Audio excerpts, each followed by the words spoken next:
What is a key employment strategy going forward? It's empowering your employees. As I said at the outset, we have employees that have great resources, great ideas. We're not leveraging them sufficiently, and we need to, because that's untapped resources, untapped money. But what is employee empowerment? Well, let's talk about what it's not. It's not a kinder, gentler command and control program. It's not the latest fad from some consultant who runs around inventing new words to impress us. It's not a new program. It's not a new campaign. It's not a new department. If you have somebody saying we're going to empower our employees, we're going to create a new department, you're in trouble. We are in healthcare all about command and control. You know, we always want our employees to know that we're monitoring them, we're checking metrics, we're looking for productivity, but we're not asking them how can they do the job better? How can we unleash their experience and their knowledge? No, we're still command and control. It's not about buying new equipment, although some of the challenges we're facing in healthcare, this might be a good addition.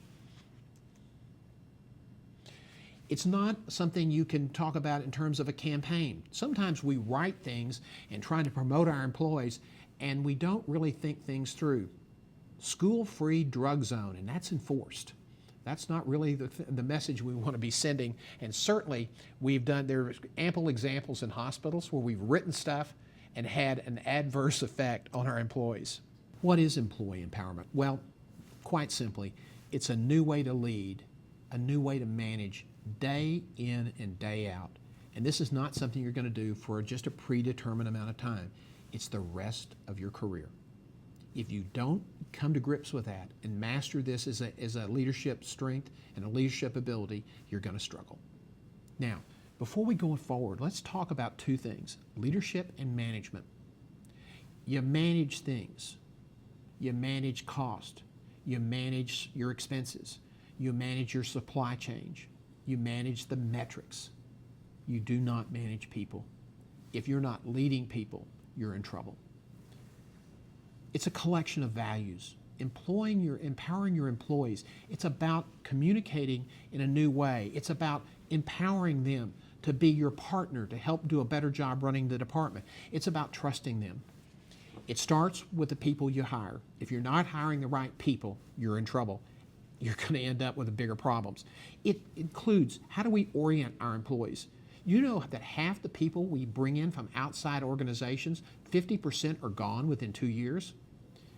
How do you evaluate the employees? Most hospitals resort to this annual merit improvement or annual performance improvement, and you get a raise based on surviving another year. That's not a good solution. How do we develop our employees? You know, again, in healthcare, we look at, when times get tough, what is the first thing we cut? Organizational development, employee education. Two things we need to keep investing in, and we always view the employees as an expense. So we've got to continue developing our people if we're going to be successful. And finally, and most importantly, we have to trust. The existing structure in most hospitals is command and control. What we're talking about is a new relationship, a new paradigm. It's based on trusting. So let's move forward and talk about maybe a more formal definition of employee empowerment. I like this one. It comes from the Kaiser Permanente group.